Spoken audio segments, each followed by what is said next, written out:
Bonjour à tous, c'est Claire. Aujourd'hui, je vais vous présenter un autre coffret sur les cristaux qui s'appelle l'oracle des cristaux éternels. Alors, c'est un oracle qui a été donc réalisé par une médium, canal et clairvoyante, Jade Sky. Et la personne qui a réalisé les cartes, en fait, les illustrations, c'est la même que celle qui a fait l'énergie des anges et des cristaux d'Alana Fairchild. Donc voilà, donc j'aime beaucoup ce que fait l'artiste et je suis très contente de vous montrer ce petit oracle. Alors donc on a une boîte qui est plus petite que celle de, par exemple, de l'énergie des cristaux d'Alana Fairchild. On a un tout petit guide, voilà, il est petit. On a des cartes avec un dos magnifique, un bord argenté, c'est hyper original, j'adore. Et je trouve un graphisme super beau, enfin un graphisme, des illustrations hyper belles, des mots-clés très clairs, et puis un lien avec un ou deux chakras, sachant que voilà, on va avoir un ou deux chakras qui vont être liés à la pierre. Et on va avoir des chakras qu'on va retrouver sur plusieurs pierres. Donc ça, c'est super intéressant. Au niveau de la taille des cartes, alors, j'ai ressorti celui d'Alana Fairchild. Voilà, on a des cartes un petit peu moins hautes.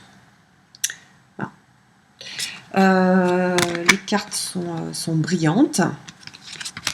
Elles ont un finish brillant. On va regarder donc le petit livre en premier.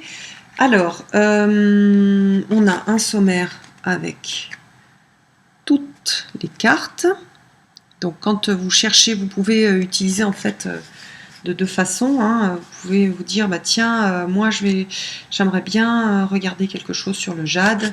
Vous savez que le jade est là, donc vous pouvez vous reporter en fait à la signification de la pierre dans ce tout petit livre, qui est quand même un résumé. C'est pas une bible de l'utilisation des cristaux.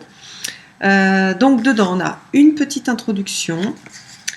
Voilà, les cristaux existent depuis la nuit des temps sur notre planète. Comment est-ce qu'on prépare les cartes, des instructions pour l'utilisation des cartes, des tirages, donc passé, présent, futur, puis un petit tirage là qui est intéressant, enfin un petit à 7 cartes.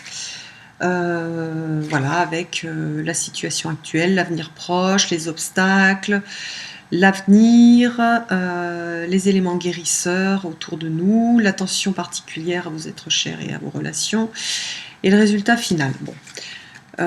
Quand on est débutant, il ne faut pas commencer par des tirages aussi compliqués, mais ça peut donner des idées. Et puis après, on a les messages des cartes.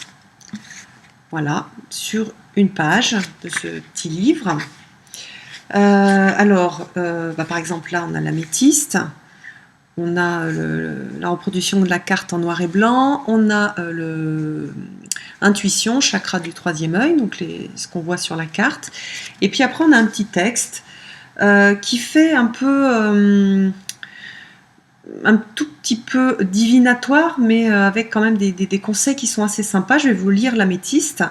Votre intuition est très forte à l'heure actuelle. Notez les sensations ou les visions intuitives que vous pouvez éprouver. Faites confiance à votre intuition. Elle incarne la connexion de votre moi intérieur, de vos guides spirituels et de vos anges avec votre être. Ces entités vous offrent des conseils et de précieux renseignements sur votre existence. Donc, vous voyez quand même qu'il y a des choses intéressantes et que c'est très pratique en fait comme guide. Prenez le temps aujourd'hui de vous concentrer sur la paix et la tranquillité, détendu, vous ressentez les réponses à vos questions se manifester beaucoup plus clairement.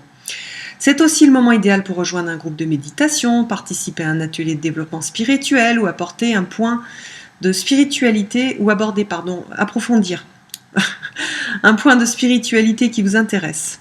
Cela vous permettra de vous reconnecter avec vos guides spirituels et vos anges.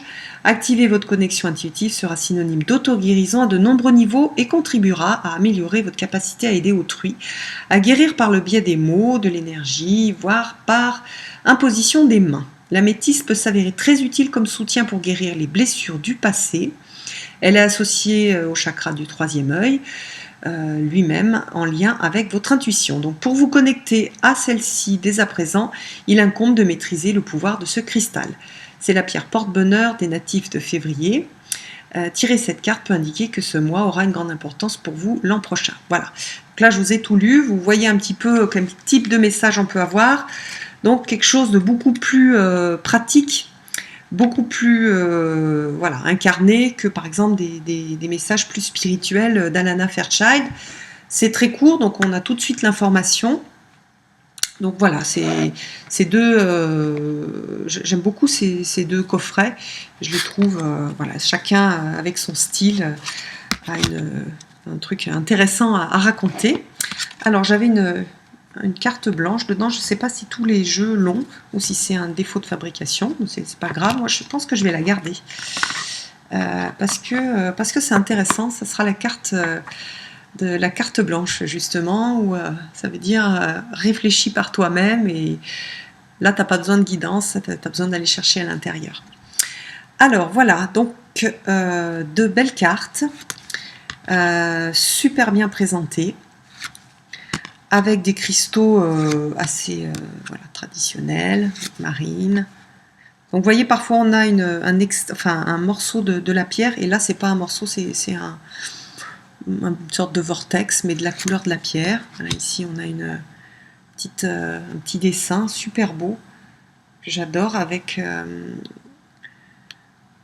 petite inscription. Je ne sais pas à quoi ça correspond. Enfin, ça fait très tibétain. La pierre de sang, la calcite. Alors ceux qui utilisent déjà les pierres, c'est sûrement des pierres que vous avez déjà, hein. C'est vraiment les pierres un peu classiques qu'on retrouve en lithothérapie. C'est pas des pierres qui sont difficiles à trouver.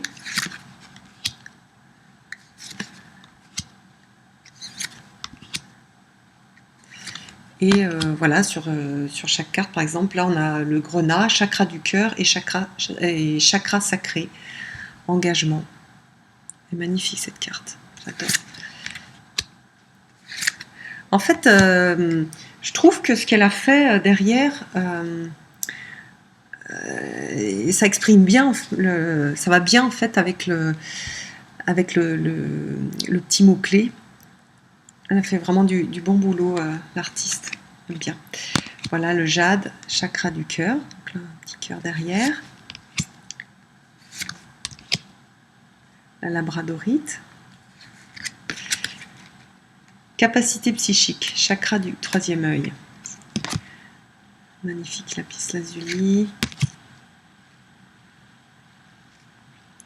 Chakra de la gorge, le larimar. Donc les pierres, hein, sont classées comme en lithothérapie, et c'est essentiellement la couleur de la pierre qui définit à quel chakra elle est liée. Calcite.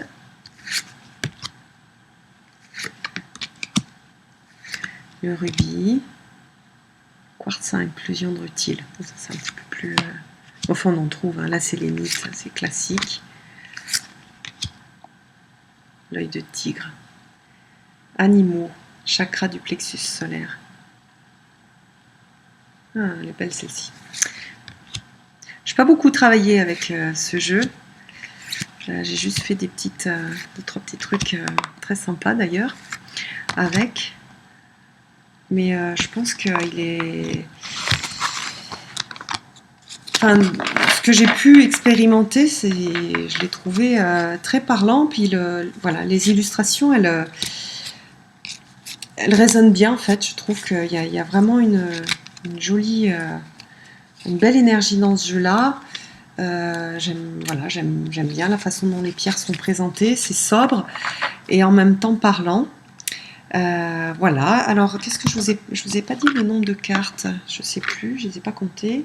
44 cartes, mais c'est un peu le classique, hein, des jeux qui sortent maintenant, on a souvent 44 cartes. Donc j'espère que cette vidéo vous aura plu et puis qu'elle vous aura aidé éventuellement à choisir un jeu sur les cristaux. Et je vous donne rendez-vous pour une prochaine vidéo. À bientôt!